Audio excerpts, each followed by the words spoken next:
اعلی حضرت مفتی اعظم حجت الاسلام بریلی تجھے سلام۔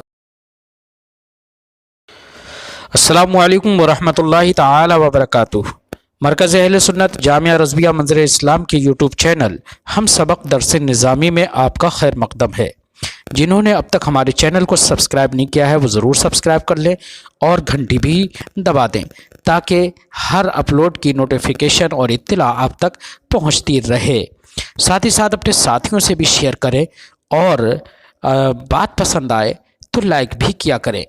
آپ کے سامنے اب حضرت مولانا مفتی محمد قمر صاحب اصول الشاشی کا درس دیں گے، آپ حضرات اس کو بغور سماعت فرمائیں۔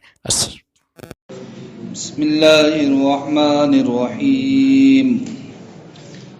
فصل قال القاضی الامام ابو زید الموانع اربعۃ اقسام مانع يمنع انعقاد العلة ومانع يمنع تمامها ومانع يمنع ابتداء الحكم ومانع يمنع دوامه۔ یہاں سے مصنف علیہ الرحمہ ایک نئی فصل کا آغاز کرتے ہیں۔ فرماتے ہیں کہ قاضی امام ابو زید نے فرمایا کہ موانع چار ہیں، موانع چار قسموں پر ہیں۔ کتنی قسموں پر ہیں؟ موانع یا مانع کی جمع، یعنی روکنے والی چیزیں کتنی قسموں پر ہیں؟ چار قسموں پر ہیں۔ کیا کیا ہیں وہ چار؟ کہتے ہیں پہلا معنی تو ہے کہ علت کے انعقاد کو روک دے، علت کے منعقد ہونے کو روک دے۔ دوسرا معنی جو علت کے انعقاد کو تو نہ روکے لیکن علت کی تمامیت کو روک دے، علت کی۔ تیسرا معنی جو ابتدائے حکم کو روک دے، اور چوتھا معنی جو حکم کے دوام کو روک دے، جو حکم کے دوام کو روک دے۔ یہ چار معنی ہیں، یہ چار مانع ہیں۔ ہر ایک مانع کی مثال مصنف علیہ الرحمہ بیان فرمائیں گے۔ قال القاضی ابو زید، قاضی امام ابو زید نے فرمایا الموانع اربعۃ اقسام، کے موانع چار قسم پر ہیں۔ مانع یمنع انعقاد العلت، پہلی قسم ایسا مانع جو علت کے منعقد ہونے کو روک دے۔ ومانع یمنع تمامها، اور دوسری قسم ایسا مانع جو علت کی تمامیت کو روک دے۔ ومانع یمنع ابتداء الحکم، تیسری قسم ایسا مانع جو ابتدائے حکم کو روک دے۔ ومانع یمنع دوامه، اور چوتھی قسم ایسا مانع جو حکم کے دوام کو روک دے۔ پہلی قسم کیا تھی؟ ایسا مانع جو علت کے منعقد ہونے کو روک دے۔ اس کی مثال پیش فرماتے ہیں مصنف الرحمہ، مثلا آزاد کو بیچنا یا مردار کو بیچنا یا جناب والا خون کو بیچنا۔ تو بتاؤ آزاد کو بیچنا یہ کیا محل ہے آزاد بکنے کا؟ اسی طریقے سے مردار کو بیچنا یہ مردار محل ہے بکنے کا، اور خون کو بیچنا تو خون بھی محل نہیں ہے۔ تو اب یہ بے دیکھیے جناب والا محلیت میں ہو رہی ہے یا غیر محلیت میں؟ تو غیر محلیت میں ہو رہی نہیں ہو رہی ہے، اور بے علت ہے جناب والا کائی کی؟ ملک کی۔ ملک کیا ہے؟ حکم ہے۔ ہم کس بات کے در پہ ہیں؟ اس بات کے در پہ ہیں ایسا معنی جو علت کے انعقاد کو روک دے، جو علت کے تو علت ہے جناب والا یہاں پر بے، لیکن کائے کی علت ہے؟ ملک کی علت ہے۔ تو یہاں پر جناب والا آزاد کی جو بے ہو رہی ہے یا مردار کی بے ہو رہی ہے، خون کی بے ہو رہی ہے، تو یہ عدم محلیت کی بنیاد پر علت کو جناب والا منعقد ہونے سے روک رہی ہے۔ یعنی کہ بے جو علت ہے ملک کی، اس بے کو علت ہونے سے روک رہی ہے۔ یعنی کہ اگر آپ نے آزاد کو بیچا تو آزاد کو بیچنے کی بنیاد پر آپ مالک نہیں ہوں گے آزاد کے، اسی طریقے سے اگر آپ نے مردار کو بیچ دیا تو خریدنے والا اس کا مالک نہیں ہوگا. اسی طریقے سے آپ نے خون کو بیچا تو خون کو خریدنے والا مالک نہیں ہوگا. کیوں نہیں ہوگا؟ اس لیے کہ یہاں پر معنی موجود ہے. کون سا معنی؟ جو علت کے انعقاد کو روک رہا ہے. وہ علت کیا ہے یہاں پر؟ بے جناب والا عدم محلیت میں ہونے کی بنیاد پر یہ جو ملک کے لیے علت تھی اس علت کے انعقاد کو روک رہی ہے. اس علت کے فرماتے ہیں نظیر الاول، پہلی قسم کی مثال بیع الحر والمیتۃ والدم، آزاد کو بیچنا، مردار کو بیچنا، خون کو بیچنا. فإن عدم المحلیت، تو یہ جناب والا عدم محلیت میں بیع ہے. یمنع انعقاد التصرف علۃ لافادۃ الحکم، جو جناب والا تصرف کے یعنی کہ بیع کے افادہ حکم کے لیے علت ہو کر منعقد ہونے کو روک رہی ہے. علت ہو کر جو تصرف کے انعقاد کو روک رہی ہے. تصرف سے مراد یعنی بیع کے افادہ حکم کے لیے. افادہ حکم کیا ہے یہاں پر؟ یعنی حکم کیا ہے؟ ملک. تو بیع کو ملکیت کے لیے علت ہو کر منعقد ہونے کو روک رہی ہے. اس لیے کہ یہ بیع کہاں پر ہے؟ عدم محلیت میں ہے. جب عدم محلیت میں ہے تو جناب والا اب یہ بیع ملک کے لیے علت نہیں بن سکتی.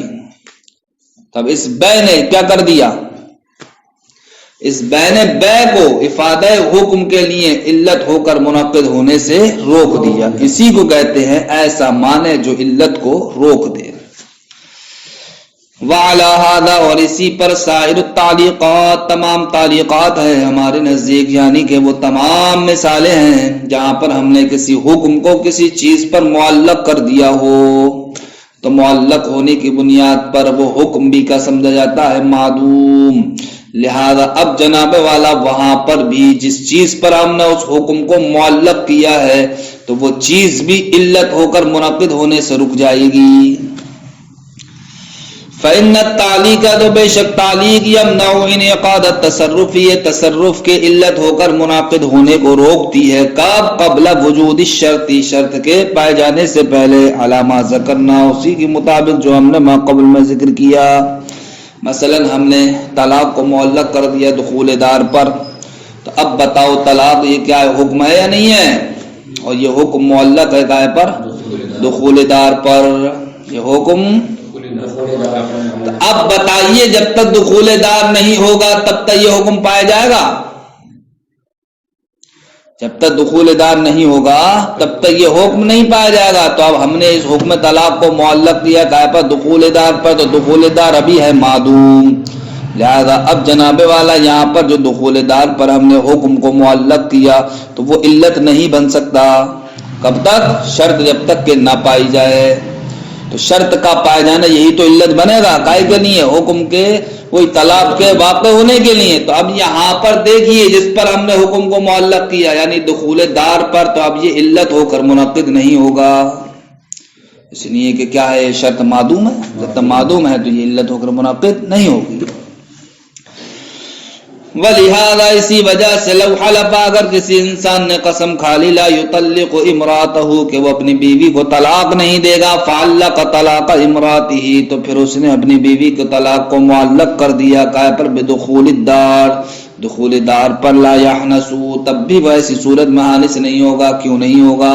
اس لیے نہیں ہوگا کہ اس نے قسم کھائی تھی طلاق نہ دینے کی. تو وہ جب اس نے اپنی بیوی کی طلاق کو دخول دار پر معلق کر دیا اب بھی وہ اپنی قسم پر کیا قائم ہے؟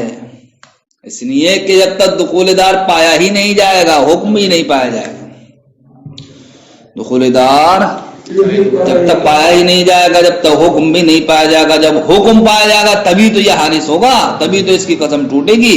تو دیکھیے یہاں پر حکم کو جب اس نے یعنی طلاق کو معلق کر دیا کہا پر دخول دار پر، تو اب یہ دخول دار جو علت تھا طلاق کے لیے یہ جناب والا علت ہو کر منعقد ہونے سے رک گیا. کیوں؟ اس لیے کہ حکم طلاق کو کیا کر دیا ہے؟ معلق کر دیا ہے. اور معلق شے معدوم ہونے کی وجہ سے وہ بھی علت ہو کر منعقد نہیں ہو سکتی. ومثال الثانی، دوسری قسم کی مثال، دوسری قسم کی آتی ہے ایسا معنی جو جناب والا علت کے منعقد ہونے کو تو نہ روکے لیکن علت کی تمامیت کو روک دے، علت کی یعنی کہ وہ شے علت تو بنی ہو وہاں پر لیکن اس علت کا مکمل ہونا جو ہو اس تکمیل کو کیا کر دے، روک دے۔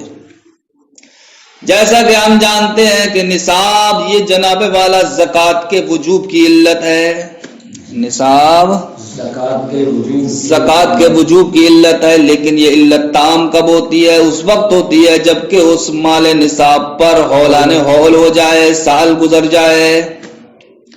تو اب سال جب پورا ہوگا تبھی تو یہ علت تام ہوگی، لیکن جناب والا یہ بتائیں آپ درمیانے سال میں ہی نصاب ہو گیا ہلاک، مال نصاب کیا ہو گیا؟ ہلاک ہو گیا، تو اسی نصاب کی بنیاد پر جناب والا زکوٰۃ کا وجوب تھا۔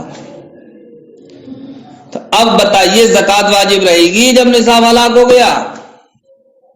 کیوں نہیں رہے گی؟ اس لیے نہیں رہے گی جناب والا جو نصاب علت ہو کر منعقد ہوا تھا لیکن اس علت کی تمامیت ہولان ہول پر موقوف تھی، اب وہ تمامیت ہو گئی ختم، اس لیے کہ نصاب ہی ہو گیا ختم۔ تو دیکھیے جناب والا نصاب کا درمیانے سال میں کیا ہو جانا، ہلاک ہو جانا، یہ جناب والا علت کی تمامیت کو روکنے والا ہوا یا نہیں؟ تو یہ کیا ہوا؟ علت کی تمامیت کو روکنے والا ہوا۔ ایسے ہی جناب والا کسی بھی فیصلے میں دو گواہوں کی گواہی، یہ کیا ہے؟ علت تامہ کے درجے میں ہے، دو گواہوں کی گواہی علت تامہ کے درجے میں ہے۔ اب اگر کسی انسان نے کسی ایک گواہ نے گواہی تو دے دی لیکن دوسرا گواہ گواہی دینے سے رک گیا، دوسرا گواہ، تو اب بتاؤ ایک انسان کی گواہی یہ کیا کافی ہوگی؟ اب نہیں ہوگی۔ کیوں نہیں ہوگی؟ اس لیے کہ یہ گواہی اگرچہ علت ہے لیکن اس علت کی تمامیت ایک کی گواہی سے نہیں ہے بلکہ دو کی گواہیوں سے، کیسے ہے؟ دو کی گواہی۔ تو جب ایک انسان گواہی دینے سے رک گیا تو اب جو یہ فیصلے کی یعنی کہ جو ایک کی گواہی تھی یہ اگرچہ فیصلے کے لیے کیا تھی؟ علت تھی، لیکن اس علت کی تمامیت ایک گواہی پر نہیں بلکہ دو گواہی پر تھی۔ جب دوسری گواہی نہیں ہے تو اب یہ علت تامہ ہونے سے رک گئی۔ تو ایک گواہ کا گواہی سے رجوع کر لینا یا گواہی سے باز آ جانا یہ بھی جناب والا کیا ہے؟ علت کی تمامیت کو روکنے والا ہے، علت کی تمامیت کو روکنے والا ہے۔ اسی طریقے سے جناب والا ہم اگر بیع کو لے لیں یا جناب والا نکاح کو لے لیں تو بیع بھی کیا ہے؟ عقد ہے، اور نکاح بھی کیا ہے؟ ایک عقد ہے۔ اس عقد کے دو رکن ہیں، ایجاب و قبول، ایجاب و قبول، نکاح میں بھی ایجاب و قبول ہے اور بیع میں بھی کیا ہے؟ ایجاب و قبول ہے۔ تو اب دیکھیے یہاں پر بیع علت تام اس وقت ہوگی جبکہ دونوں کیا پائے جائیں؟ دونوں رکن پائے جائیں۔ اب اگر صرف اور صرف جناب والا ایک رکن پایا گیا یعنی کہ ایجابی ایجاب پایا گیا، اب بتاؤ یہ علت تام ہوگی؟ کیوں؟ اس لیے کہ علت تام تو اس وقت ہوتی جبکہ دونوں رکن پائے جاتے، اور یہاں پر جناب والا ایک ہی رکن پایا جا رہا ہے، اس لیے ایک رکن کا پایا جانا دوسرے رکن کا نہ پایا جانا یہ علت کی تمامیت کو روکنے والا ہے۔ فرماتے ہیں مثال الثانی، دوسری قسم کی مثال یعنی کہ علت کی تمامیت کو جو روکنے والا ہو کیا ہے؟ وہ ہلاک النصاب فی اثناء الحول، درمیانے سال میں ہی مال نصاب کا ہلاک ہو جانا ہے۔ وامتناع احد الشاہدین عن الشہادہ، دو گواہوں میں سے ایک گواہ کا گواہی دینے سے رک جانا ہے۔ ورد شطر العقد، اور عقد کے ایک حصے کو رد کر دینا ہے، عقد کے ایک حصے کو رد کر دینا ہے۔ ومثال الثالث، تیسری قسم کی مثال، تیسری قسم کون سی تھی؟ تیسری قسم تھی جناب والا کے ابتدائے حکم کو روکنے والی ہو، جو ابتدائے حکم کو، اس کی مثال جیسے کہ جناب والا آپ نے کوئی بیع کی لیکن شرط خیار کے ساتھ کی، خیار کے شرط کے ساتھ کی، یہ بیع جناب والا کائے کے لیے علت ہے؟ ملکیت کے لیے علت ہے یا نہیں ہے؟ تو یہ بیع جناب والا محل میں ہونے کی وجہ سے، اگرچہ خیار کی شرط کی قید لگی ہوئی ہے لیکن محل میں ہونے کی بنیاد پر یہ جناب والا علت تام ہو گئی یا نہیں ہو گئی؟ تو بے علت تام ہو گئی کائے کے لیے؟ ملکیت کے لیے. لیکن اس ملکیت کی ابتدا کو روکنے والا ہے کیا؟ شرط خیار. شرط خیار اس لیے کہ جب اس نے اختیار کی شرط کے ساتھ کسی چیز کو خریدا ہے تو اب اگر اس کو ناپسند ہوگی تو وہ اس کو فسخ بھی تو کر سکتا ہے، ختم بھی تو کر سکتا ہے بے کو. تو دیکھو اب اس کا بے کو ختم کر دینا. جو بے کا حکم تھا یعنی ملکیت، تو اب وہ ملکیت ختم ہو رہی ہے نہیں ہو رہی ہے؟ تو دیکھو ابتدائے حکم کو، جو ملکیت ابتدائے حکم تھی، اس ابتدائے حکم کو روکنے والا ہوا یا نہیں ہوا خیار شرط؟ سمجھ گئے؟ اسی طریقے سے دوسری مثال فرماتے ہیں صاحب عذر کے حق میں وقت کا باقی رہنا، یہ بھی جناب والا ابتدائے حکم کو روکنے والا ہے. مثلا کوئی انسان ہے جس کو لگاتار پیشاب آتا رہتا ہے، سمجھ گئے، یا ری خارج ہوتی رہتی ہے، جس کی بنیاد پر وہ معذور ہو گیا. معذور کیا ہو گیا؟ وہ معذور کے لیے حکم یہ ہے کہ وہ ایک وقت میں کیا کر لے؟ وضو کر لے. وہ وضو اس کا پورے وقت کے لیے کافی ہوگا. اب چاہے وہ جس کی وجہ سے وہ معذور ہوا وہ شے اس کو لاحق ہوتی رہے لیکن اس کے وضو کو نہیں توڑے گی. مثلا اگر کوئی انسان معذور ہو گیا پیشاب کی بنیاد پر، اب اگر اس نے مثلا ظہر کے وقت میں وضو کر لیا تو اب وہ وضو پورے وقت کے لیے کیا ہوگا؟ کافی ہوگا.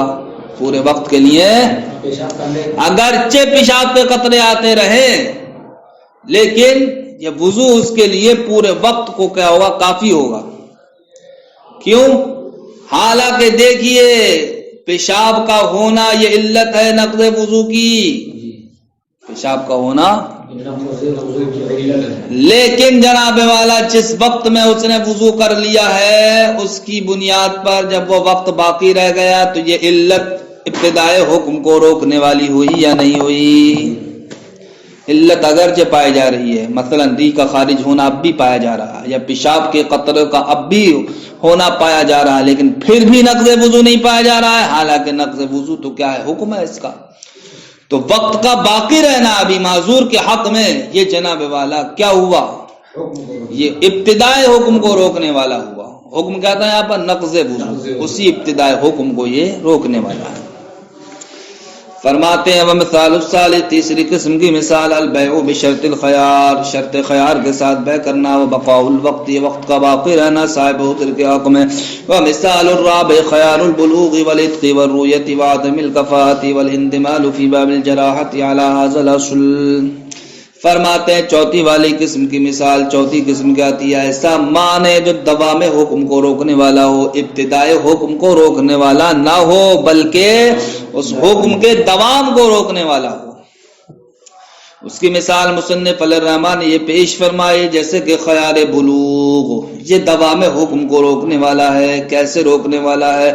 مثلا اگر کسی انسان نے ماں باپ کے علاوہ باپ اور دادا کے علاوہ کسی نابالغ بچی اور نابالغ بچے کا کیا کر دیا؟ نکاح کر دیا. کس نے کیا صاحب؟ باپ دادا نے نہیں کیا بلکہ باپ دادا کے علاوہ کسی اور نے صغیر اور صغیرہ کا کیا کر دیا؟ نکاح کر دیا. تو اب یہ نکاح تو ہو گیا جناب والا، لیکن بالغ ہونے کے بعد ان کو اختیار ہے، چاہے تو وہ اس نکاح کو باقی رکھیں چاہے وہ اس نکاح کو کیا کر دیں؟ فسخ کر دیں. تو اب دیکھو خیار بلوغ نے جو نکاح کی بنیاد پر حکم حاصل ہوا تھا، یعنی نکاح کی وجہ سے مرد کیا ہو گیا تھا؟ عورت کی بزا کا مالک ہو گیا تھا. ٹھیک، تو اب اس کے دوام کو روکنے والا کیا بن جائے گا یہاں پر؟ نکاح کو فسخ کرنا. ارے بالغ ہونے کے بعد جو انہیں اختیار حاصل ہوا اس اختیار کے پیش نظر چاہے تو وہ نکاح کو باقی نہیں رکھے. جب نکاح باقی نہیں رہے گا تو بتاؤ یہ ملکیت باقی رہے گی؟ اور ملکیت کیا تھی؟ یہ حکم تھی. تو اس حکم کا دوام تو اسی وقت رہے گا نہیں رہے گا جبکہ نکاح باقی رہے. اور لیکن اگر نکاح کو انہوں نے اختیار کی بنیاد پر ختم کر دیا تو اس حکم کا دوام ختم ہوا یا نہیں؟ تو دیکھو خیار بلوغ یہ حکم کے دوام کو روکنے والا ہوا یا نہیں؟ اسی طریقے سے جناب والا خیار عتق، یعنی کسی آقا نے اپنی نکاح کسی سے کرا دیا تھا، لیکن اب اس آقا نے اس بانی کو کیا کر دیا؟ آزاد کر دیا. تو آزاد ہونے کے بعد اس بانی کو اختیار ہوتا ہے، چاہے تو وہ اس نکاح کو باقی رکھے، چاہے وہ اس نکاح کو فسخ کر دے. تو نکاح کی بنیاد پر باندی کے شوہر کو ملکیت حاصل ہوئی تھی یا نہیں ہوئی تھی؟ لیکن جناب والا یہ جو خیار عتق ملا اس کو، اس خیار عتق کی بنیاد پر وہ اپنے نکاح کو فسخ بھی کر سکتی ہے. تو جب نکاح کو وہ فسخ کر دے گی تو اب اس نکاح کی بنیاد پر جو حکم حاصل ہوا تھا، جو ملکیت حاصل ہوئی تھی، اس ملکیت کا دوام ختم ہو جائے گا یا نہیں؟ تو دوام ختم ہو رہا ہے. تو دیکھو یہ بھی خیار عتق کیا ہوا؟ حکم کے دوام کو روکنے والا ہوا. اسی طریقے سے کسی انسان نے کسی چیز کو خرید لیا لیکن دیکھا نہیں تھا خریدتے وقت، تو اب خریدنے کے بعد اس کو خیار رویت حاصل ہے یا نہیں؟ تو اب جناب والا خریدنے کی بنیاد پر بے کی وجہ سے اس کو حکم تو حاصل ہو گیا تھا، یعنی کہ ملکیت تو حاصل ہو گئی، لیکن دیکھنے کے بعد اس کو وہ چیز اب پسند نہیں رہی، اس میں کوئی عیب دکھ گیا اس کو، تو اب اس کو بے ختم کرنے کا اختیار ہے یا نہیں؟ تو اس اختیار کی بنیاد پر اگر اس نے بے کو ختم کر دیا تو اس بے کے ذریعے سے جو حکم ثابت ہوا تھا اس حکم کا دوام رہا یا ختم ہو گیا؟ تو دیکھو خیار رویت بھی یہ حکم کے دوام کو روکنے والی ہوئی. ایسے ہی جناب والا اگر کسی بالغ لڑکی نے کسی بالغ لڑکے سے نکاح کر لیا، لیکن نکاح اس نے برادری میں نہیں کیا بلکہ غیر برادری میں کیا، یعنی کہ غیر کفو میں کیا، تو اب اس کے ولیوں کو اختیار ہوتا ہے، چاہے تو وہ اس نکاح کو باقی رکھیں، چاہے وہ اس نکاح کو کیا کر دیں؟ فسخ کر دیں. تو نکاح کی بنیاد پر حکم جو حاصل ہوا یعنی کہ ملکیت شوہر کے لیے، تو اب اس ملکیت کا دوام ختم ہو جائے گا. کب؟ جبکہ ولی اگر چاہے تو اس نکاح کو فسخ کر دیں، تو فسخ کرنے کی بنیاد پر حکم کا دوام ختم ہو رہا ہے یا نہیں ہو رہا ہے؟ تو دیکھو عدم کفاعت یعنی کہ غیر کفو میں بالغہ لڑکی کا بالغ لڑکے سے نکاح کر لینا، یہ بھی جناب والا حکم کے دوام کو روکنے والا ہے. فرماتے ہیں اسی قبیل سے ہے، یعنی کہ چوتھی قسم کے قبیل سے ہے کیا؟ باب جراحات میں زخم کا صحیح ہو جانا، یعنی کہ اگر کسی انسان نے کسی کو زخم مار دیا، زخم لگا دیا، ٹھیک، تو اب زخم کی بنیاد پر اس انسان پر جس نے زخم دیا ہے دیت واجب ہوتی ہے یا نہیں ہوتی ہے؟ لیکن اب اگر وہ زخم ہی صحیح ہو جائے، زخم کیا ہو جائے، تو اب بتاؤ یہ دیت باقی رہے گی؟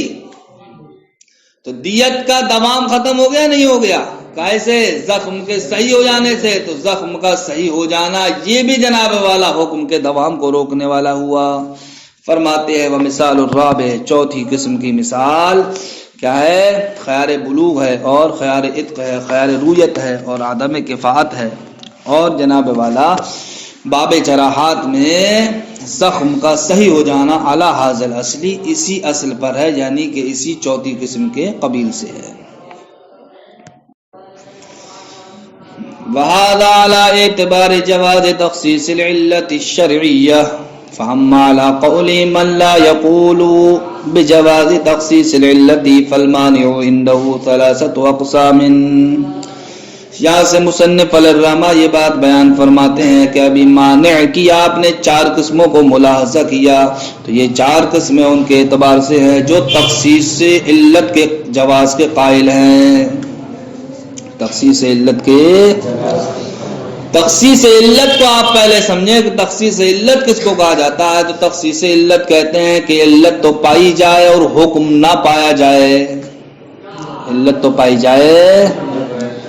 تو جو لوگ اس بات کے قائل ہیں کہ علت کے ہوتے ہوئے حکم نہیں پایا جاتا ہے، ان کے نزدیک تو موانع 4 ہیں، لیکن جو اس بات کے قائل نہیں ہے کہ علت کے ہوتے ہوئے حکم نہ پایا جائے، بلکہ اس بات کے قائل ہے کہ جب علت ہوگی تب حکم بھی پایا جائے گا، تو ان کے نزدیک موانع 4 نہیں بلکہ 3 ہیں. ابھی آپ نے ماقبل کے موانع کی ایک قسم یہ پڑھی تھی جو جناب والا ابتدائے حکم کو روکنے والی ہو، تو وہاں پر علت کی تمامیت پائی جا رہی نہیں پائی جا رہی ہے؟ ارے علت بھی ہے وہاں پر، علت ہو کر منعقد ہوئی وہ چیز، ٹھیک، پھر اس علت کی تمامیت بھی پائی جا رہی ہے، لیکن وہ جناب والا ابتدائے حکم کو روکنے والی ہے. یہ تیسری قسم پڑھی تھی. تو یہاں یہ تیسری صورت وہ صورت ہے کہ علت کے ہوتے ہوئے حکم نہیں پایا جا رہا ہے. علت کے ہوتے ہوئے. تو یہ جو تیسری قسم نکل کے آئی یہ ان لوگوں کے نزدیک تیسری قسم بنے گی جو لوگ تخصیص العلت کے جواز کے قائل ہیں، یعنی کہ اس بات کے قائل ہیں کہ علت کے ہوتے ہوئے حکم نہ پایا جائے، اور جو لوگ تخصیص العلت کے جواز کے قائل نہیں ہے، یعنی کہ اس بات کے قائل نہیں ہے کہ علت ہوتے ہوئے حکم نہ پایا جائے، بلکہ اس بات کے قائل ہے کہ علت ہوگی تو حکم بھی ہوگا، ان کے نزدیک موانع کی صرف و صرف تین قسمیں نکل کے آئیں گی. اسی کو فرماتے ہیں وَهَذَا عَلَىٰ اعتبار جواز تخصیص العلت الشرعیہ. یہ جو چار قسمیں موانع کے بیان کی یہ جناب والا تخصیص علت شرعیہ کے جواز کے اعتبار پر ہیں، یعنی کہ ان لوگوں کے اعتبار سے ہیں جو اس بات کے قائل ہیں کہ علت ہوتے ہوئے حکم نہ پایا جائے. فَأَمَّا عَلَىٰ قَوْلِ مَن لَّا يَقُولُ بِجَوَازِ تَخْصِيصِ الْعِلَّةِ، رہے وہ لوگ جو جناب والا تخصیص العلت کے جواز کے قائل نہیں ہے. فَالْمَانِعُ عِندَهُ ثَلَاثَةُ أَقْسَامٍ، تو مانع ان کے نزدیک کتنی قسموں پر ہیں؟ تین قسموں پر ہیں. مانع یمنع ابتداء العلت، ایک تو وہ مانع جو ابتداء علت کو روکنے والا ہو. ومانع یمنع تمامها، دوسرا وہ مانع جو علت کی تمامیت کو روکنے والا ہو. ومانع یمنع دوام الحکم، تیسرا وہ مانع جو حکم کے دوام کو روکنے والا ہو. صرف و صرف کیا چیز غائب کرنا ہے؟ ابتدائے حکم روکنے والی ہو، اس چیز کو کیا کر دینا؟ غائب کر دینا ہے. کیوں؟ وَأَمَّا عِنْدَ تَمَامِ الْعِلَّةِ، رہا علت کی تمامیت کے وقت فَيَثْبُتُ الْحُكْمُ لَا مُحَالَةً، تو حکم یقینی طور پر کیا ہوتا ہے؟ ثابت ہوتا ہے ان لوگوں کے نزدیک. جب علت کی تمامیت ہوگی تو حکم کیا ہوگا؟ یقینی طور پر ثابت ہوگا. جب ثابت ہوگا تو اب یہ صورت پائی نہیں جائے گی ان کے نزدیک، بلکہ یہ صورت کا پایا جانا ناجائز ہے کہ علت کی تمامیت ہے اور حکم نہ پایا جا رہا ہے. وعلی ھذا، اسی پر کل ما جعلہ الفریق الاول، ہر وہ چیز ہے کہ جس کو فریق اول نے حکم کے ثبوت کے لیے مانع بنایا ہے، جعلہ الفریق الثانی مانعا لتمام العلت، اسی کو فریق ثانی نے علت کی تمامیت کے لیے مانع بنا دیا ہے، علت کی تمامیت کے لیے مانع بنا دیا ہے. یعنی کہ جس کو فریق اول نے، یعنی کہ جو ماقبل میں معنی کی چار قسمیں جن کے اعتبار سے بیان کی گئی ہیں، انہوں نے جس چیز کو حکم کے ثبوت کے لیے معنی بنایا تھا، یعنی کہ ابتدائے حکم کے لیے جس کو انہوں نے معنی بنایا تھا، اسی چیز کو فریق ثانی نے علت کی تمامیت کے لیے معنی بنا دیا. کائے کے لیے معنی بنا دیا؟ علت کی تمامیت کے لیے اس کو معنی بنا دیا، یعنی کہ تیسری قسم کو انہوں نے دوسری والی قسم میں فٹ کر دیا ہے. فریق ثانی نے فریق اول کی تیسری قسم کو قائم ہے دوسری والی قسم میں فٹ کر دیا ہے. وعلی ھذا الاصل، اسی اصل پر یدور الکلام بین الفریقین، فریقین کے درمیان کلام دائر ہوگا، یعنی کہ اسی اختلاف کے پیش نظر فریقین کے درمیان کیا ہوگا؟ کلام دائر ہوگا. فریق اول کے اعتبار سے معنی کی چار قسمیں نکل کے آئیں گی، اور فریق ثانی کے اعتبار سے معنی کی تین قسمیں نکل کے آئیں گی. رہی تیسری قسم تو وہ دوسری قسم میں کیا ہے؟ داخل. السلام علیکم ورحمۃ اللہ.